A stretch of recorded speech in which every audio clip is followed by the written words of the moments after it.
Hey everybody, thanks so much for joining us today. This past weekend was a big milestone for us. We just celebrated our 10th wedding anniversary, and it is hard to believe. It's so hard to believe that 10 years has passed. I remember when my parents had their 10th anniversary, and they went away overnight, and I remember thinking, my parents have been married for forever. And now here we are, and it seems like it was a blink. But we had a really special day over the weekend. We went out to eat near the church where we got married, and afterwards it was locked up obviously that late in the evening, but we thought we'd go check it out, at least drive around the Just outside for memory's of it. sake. And oh man, it brought back, it was just like the day came back in my mind, and all the feeling. Yeah, everything that was there. Which it was a wonderful day. Look back on it with much fondness. But there were a lot of things going on that day that weren't so ideal. I don't know how else to say it. A few things went not according to plan. Yep. All the bloopers that you find out afterwards that were just everybody had something going on. Yeah, so we thought we'd share some of those just kind of for the fun of it. Starting off the day, we were actually going to get our wedding pictures with the whole wedding party and everything before the ceremony. Everybody outside. except for Brandon and I. We wanted to wait till the ceremony to see each other, but we were going to get the rest of it done. Yeah, but we were going to do it outside, and rain came, right? Mm-hmm. It's August, so humidity was high, and so we just, pictures could not happen, before the ceremony. We had to drive about 3 miles away to have pictures at a wedding venue farm that we were going to use for pictures because the church was right on the street and there was nowhere for photos. So that kind of, it just made it impossible to get everybody back and forth in the rain. Yeah, so anyway, that happened, starting off. I accidentally started making everybody panic, and I didn't even Especially me. I didn't even realize it, because we got ready. Everybody was lining up, and I was supposed to go to the back of the church, because I'm coming out towards the front, and everybody else is coming in the back, walking to the front. And so anyway, after getting ready, everyone was gone from the room. They were all lining up at the doors. And so it was just me left. And so I was like, okay, well now it's, I make my walk back to the back of the church here. And I just wanted to see the auditorium, what it looked like from the balcony, because there's a balcony in the church. I was like, oh, the grand view. Yeah, I just thought it'd be cool to see the view. And so I was like, oh, I got a few minutes. So anyway, I went up there and I, looked around a little bit, and I came back, walked around to the back of the church just like I was supposed to. And the preacher standing back there looks up at me. He's like, there you are. Wait right there. And he disappears. And he was, I could tell, flustered, like something was not right. And I was like, I wonder what happened. I guess you can fill in the story of what was going on. So I just heard that they were all looking for Brandon and couldn't find him. So the bridal party had a room where they had all gotten ready, and then the groomsmen had a room where they had gotten ready. And the wedding coordinator, Kim, I think she's done every single wedding, but she's just so organized and keeps everything running smoothly and keeps us from getting stressed. But it was just like, where's Brandon? And so I'm kind of like panicking, like, where's Brandon? Like, we're like 10 minutes till ceremony start. He gave a little scare, and I was so relieved when they said they had found him. Had I known people were going to panic, I would not have taken the detour. I didn't think I was gone that long. I was there on time. It's not like, hey, wasn't I? I wasn't there. So anyway, apparently I made a lot of people panic, which was not intentional. One person missing is kind of a big deal, especially when you're the groom.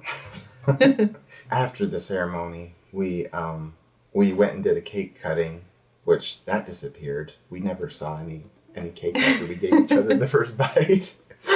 Yes, it was gorgeous. Which is funny because they did a beautiful job. Oh, it was a gorgeous cake, but usually the topper, somebody saves it in the freezer for you to take home, right? Which I thought somebody did, but somewhere along the way it got... They saved it for us, but remember we ran out of food and cake, and so they pulled it out and served it. Oh, see, I didn't even know that part. Yes. They actually served the topper? They served it. Oh, well, that's why we never saw it. So we had more guests than we realized, and so thankfully we did not know this until we were on our honeymoon, because I would have been so embarrassed. But the coordinator said nothing to me, and I didn't find out till later. We ran out of food. We ran out of food, and so it was just, we had sub sandwiches, the fall market catered in chicken salad, and we had chips and broccoli and carrots and watermelon, and I think the only thing left was watermelon and broccoli, which don't really go together good. We didn't get to eat anything at the reception. And why was this? We went into the reception and we started greeting people. That's what it was. Pictures. The pictures. We Yeah. couldn't get the pictures before this ceremony, so they had like wedged in a time after this ceremony where we were supposed to get these pictures before the sun was gone. After the ceremony, we were in the gym and we were greeting people. And I mean, I didn't feel like we were in there for like 15 minutes. I mean, it must have been more than that. It was longer. But all of a sudden our coordinator came in and it's like, you need to leave. You know, we need to get these pictures, you know, because we have this window of time before the light's gone. And so anyway, we didn't even get to greet everybody that was really sad. had come to our reception, which we intended to do that. But anyway, it was just like, oh, we got to go. So we left. And did not know this food situation. Didn't know that it was run out. I would have been so embarrassed. We didn't get any food either. We had to leave so quick.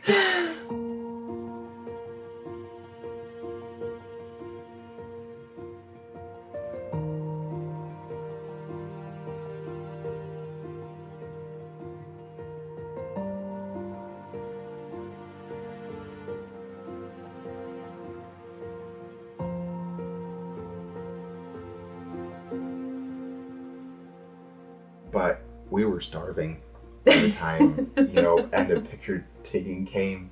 And some gracious soul, knew the pain we were in. Groomsman, yes. Yeah, one of the groomsmen was like, he ordered Chick-fil-A for us and had it. He was married and knew what it was like. Yes. So you're going to need this excitement. I feel like you run on adrenaline for days. Leading up to that. Yeah, there's just so much and so many people in town and all the relatives. And then when it's finally over, it's like you sigh and your body's like, done. The other funny one was we weren't going to get to take our car on our honeymoon because we were flying to Wyoming. So we just had the window from leaving the church to getting to our hotel. And I was just so excited to finally be married. And some dear friends kept it safe and parked it so no pranks happened to it. It was decorated beautifully. And then we got in the car and we're driving away and people are honking and I'm just like, yay, people know we got married.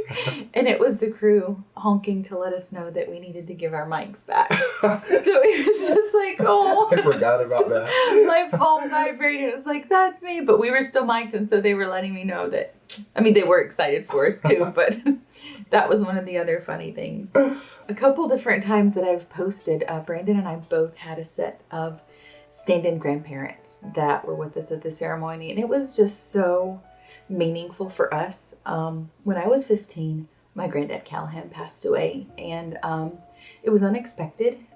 He got sick, and within the month he was gone. Before we had closure, he was healthy at the time, and then he just went into the hospital and he never came out. Just after his passing, Gary and Betty Nichols kind of stepped in and became stand-in grandparents for his kids, and they started coming to our recitals and graduations and just kind of filling that little void that we didn't have with my grandfather. And he can't be replaced, but it meant so much to have a grandparent figure at those places, and they have continued to be that for us throughout our whole life. In fact, we got to introduce the boys to Mr. Gary just last week, and it was just so special. So the couple next to my grandparents is Gary and Betty, and they've taken that role to be there for us ever since the passing of my granddad Callahan. And I had a set of stand-in grandparents as well. My grandparents on my mom's side, parents are in Michigan. My grandparents used to be in Michigan as well until they took a faculty job at PCC, Pensacola Christian College, down in Florida. And when they made that move, another couple that were good friends of theirs in Michigan, they were joining the faculty down there at the same time. So when my grandparents moved down to Florida, this couple went with them, and they stayed close friends all throughout their time there. And so obviously we knew Dennis and Penny Martin were their name. They went down with my grandparents, and anyway, my grandpa passed away several years ago, and by the time our wedding came, my grandma couldn't travel anymore, and so she stayed in Michigan.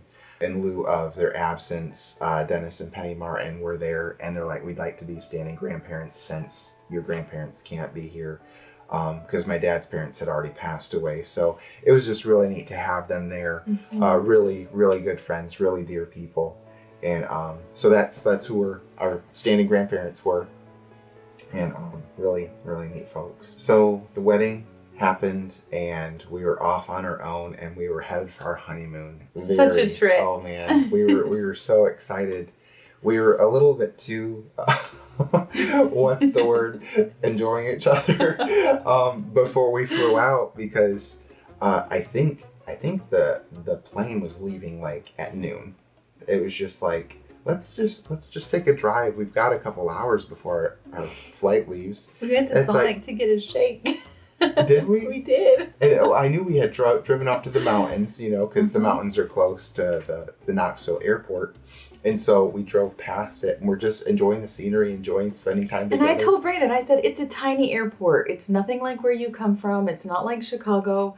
There's 12 gates. You walk in. Security is a breeze. You're done in 10 minutes. You really don't have to get there early. So I didn't think we had anything to worry about. So we're taking our time. We're driving in the mountains. It's like, well, maybe we should head back, just to play it safe. So we drive back, and we get in the airport, and we're taking selfies at the doorway with the sign, documenting every the airport moment, name and all that stuff. And we get to our gate, and they're about to close the gate, and the flight is full. Like, no more seats left. And we're like, we're checked in and ready to go. We have tickets. How is there no seats left on a plane where you have tickets? And apparently the standby list was all, they had already boarded to the point where the empty seats, they were filling them in with the they had not made the last call, so we weren't that late, but they were calling standbys, and so they had filled the plane. But there were no more flights to Wyoming for like 2 or 3 days, because flying out of Knoxville, there's limited options of days that airlines go certain places. So yeah. So anyway, since we had tickets, they did let us on the plane, but it was a close call. It was embarrassing. Anyway, I feel like I'm blushing now just talking about it. Okay, we'll try not to do that in the future. But we haven't done that since. Yes, we have very, not done that very since. careful since. So anyway, that was an interesting start to our honeymoon. We almost missed our flight getting there. But man, coming into Wyoming that evening, we were flying close to the Tetons, and when we were getting there, it was dusk, and I looked out my window, and the Tetons, if you've ever been there or seen pictures, it's just like, it's relatively flat or not very elevated terrain, and all of a sudden, boom, it's almost like a crown coming out of the ground. These massive, tall mountains right there. And enormous. It was they the were Tetons. Beautiful. But I crashed after we got there. You were so tired. I felt bad. I was so tired by the time we got our rental car and we were driving. I started off right. You did. You lasted about 10 minutes. I was driving and I was like, I don't want to have a wreck. I think we need to switch. And it didn't help. Well, maybe it helped. But getting to our destination, we had to drive through a lot of national park, which has a very low speed limit in that. This was my very first experience out west, so I had no idea. But because of all of the wild animals, I think it's like 20 miles an hour after dark. It was something creeping slow. And so anyway, we'd already spent all day traveling. We finally got there, a rental car, and it's dark now.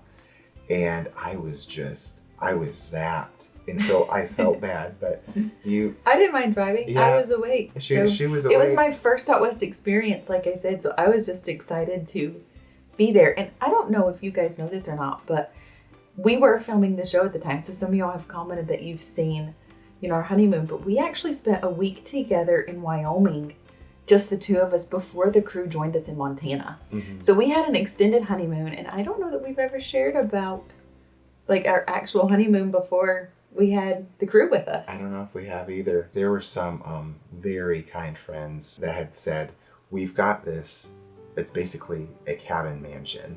Like a mansion that, you know, it's made of logs, the log cabin look, everything. I wasn't familiar with like VRBO resort type deals back then. Now I am. But it's like that level of the ones where you see 5-star premier host. That's the type cabin that it was. It was so nice. And it was their home out west. But they're like, we're not going to be there. And it's there. They came to our wedding. They came to our wedding, and they're like, if you want to spend any time there during your honeymoon, just let us know because it's available for that time.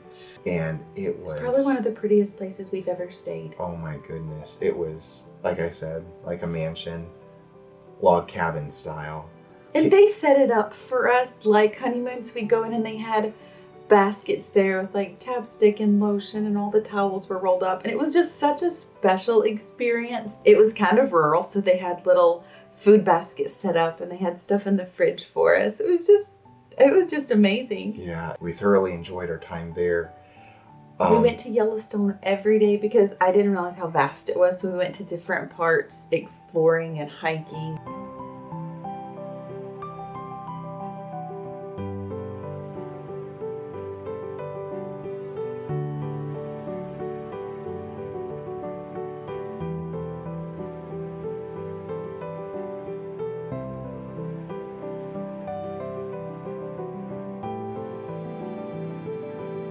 We got to see Old Faithful, and we got to see all of the wildlife that we had on our bucket list to see. And it was really cute though, because I felt like every drive we took of every day of our honeymoon, Michaela had a prayer request of what she wanted to see that day, and we got to see it.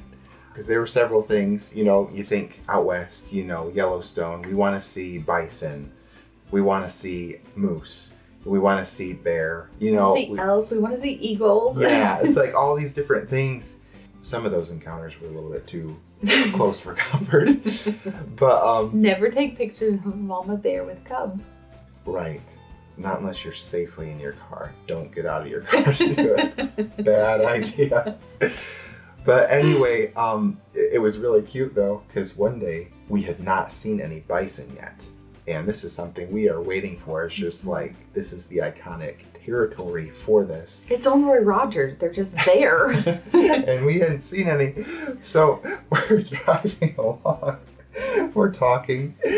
And you're gonna laugh at me, I know. All of a sudden, she pipes up. She was so excited she couldn't even say the name. So She's like, honey, over there, big. It was big. There was a couple of bison over there, and they were very big. But I had prayed about it. So excited. That was a special day. We pulled over and we got us some pictures. Yes, we did. That was really special, and got to see our other moose and bear and all sorts of stuff while we were out there. Took several hikes that were just really incredible. It was a really pleasant honeymoon. We had a lot of sightseeing and picture taking, and it was very nice.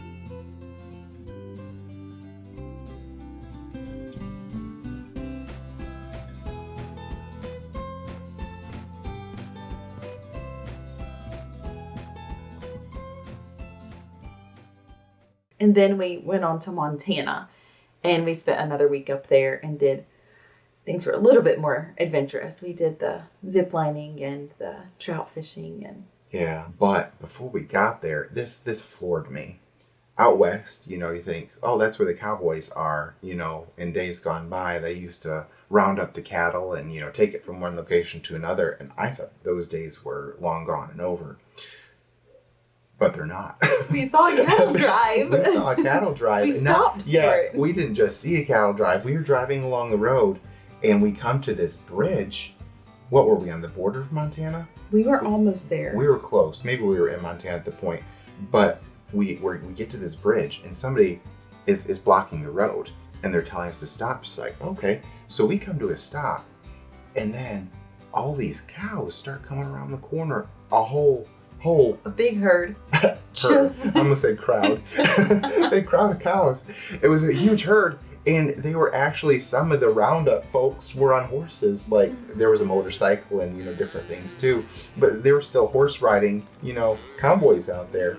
And we had to stay stopped until all this cattle came across that bridge and passed our car. That was a fun experience. I was just like, wow, talk about experiencing the West like the West was way back in the day. That was just really cool. Getting to very unexpected. Part of that experience, yeah. So anyway, I hope it's not boring, hearing us reminisce about our wedding day and honeymoon, and it's just a lot of fun memories to think about. But coming back to the present time, it's just, again, it's wild to think that happened 10 years ago. And a lot of things have happened in 10 years. It's a lot of time for things to happen. But thinking about it, it's like life does not look like what we thought it would 10 years ago. Had we anticipated or thought about, what life might look like 10 years down the road. Life took a different turn. Or several different turns than we had anticipated that we, were expecting. But in the midst of everything, God's been giving lessons through it that if we have the openness to listen, to hear Him, and to learn, they're invaluable. But it's been a really good 10 years, and I wouldn't trade it for anything. I've been incredibly blessed, and as the days go by, I'm reminded more and more how much that is the case. And it's just a blessing to do life together, to have a best friend, to have somebody a shoulder to cry on in the hard times, and somebody to laugh with in the good times, and to seek God together, and just to do things together, and to be on the same team. And it really has been a gift, because there have been really tremendous highs and really deep lows and everything in between. And just seeking God together and enjoying life has been really special. Yeah, we're very grateful for the past 10 years, and the work that God has done, has started, and He's continuing to do now. And we're looking forward to the next 10 and beyond, seeing what the Lord has in store.